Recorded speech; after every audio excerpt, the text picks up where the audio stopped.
Hello everyone! Welcome back to our channel. So on today's cooking vlog, I am going to cook a very popular Arabian dessert called LUQAIMAT. So come and join me on cooking my recipe. So keep on watching and I will show you how to make it.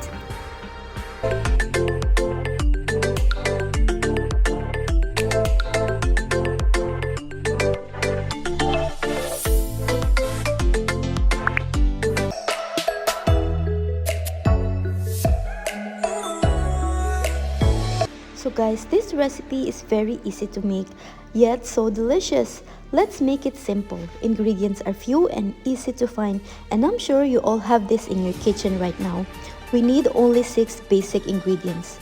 I have here 1 cup of flour, 3/4 cup of water, 2 tablespoons of plain yogurt, 1 tablespoon of oil, 1 tablespoon of corn flour, and 1 teaspoon of dry active yeast. So guys, let's start on mixing all the ingredients together except the water. We will add the water gradually because the consistency of our dough will depend to the water.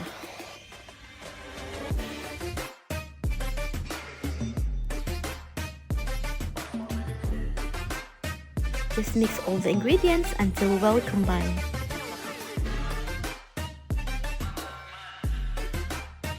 Start adding the water gradually and keep on mixing until you reach your desired consistency of your LUQAIMAT dough. Mix gently to get a sticky batter. It should be more like a dough than a butter. Guys, just a short trivia about these little bites. LUQAIMAT is a traditional Emirati dessert that is usually served with Arabic coffee. It is also very well-known dessert between Arabs. LUQAIMAT is undoubtedly the most famous traditional dessert.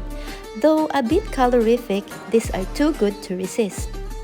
LUQAIMAT in Arabic means small or bite-sized. So guys, here's the consistency of the dough that I'm looking for. Not watery and also not dry, just perfectly equal.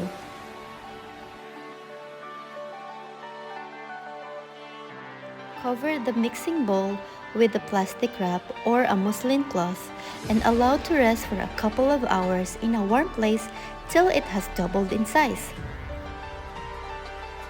So guys, this is how it looks like after 2 hours of sitting, and it's doubled in size a little bit, and now it's ready to fry.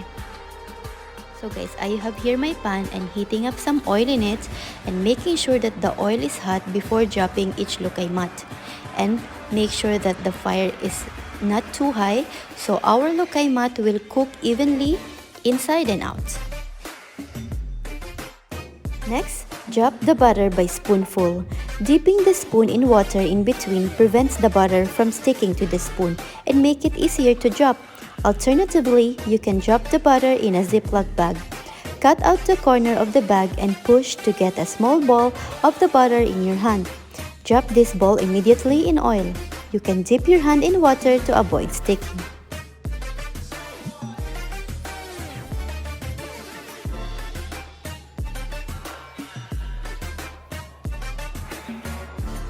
Roll the drop balls using a spoon, a fork, or a slotted spoon in oil for even cooking. Fry till they are dark golden brown in color. Remove from oil and place it on a kitchen towel.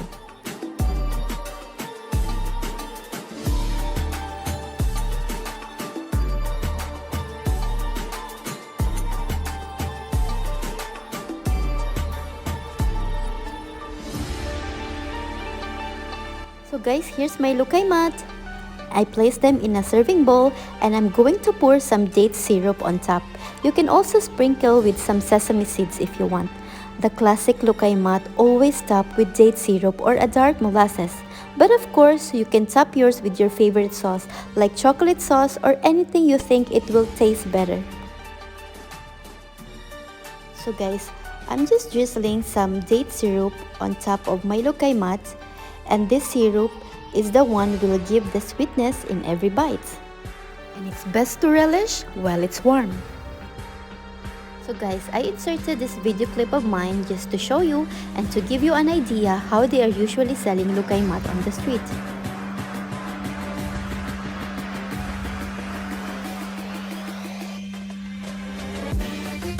And this is the special syrup that they are topping on every plate of LUQAIMAT.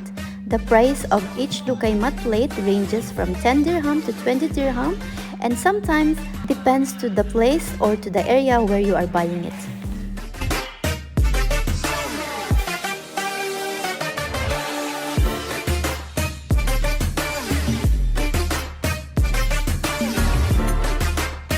And that's it. Here's my LUQAIMAT recipe.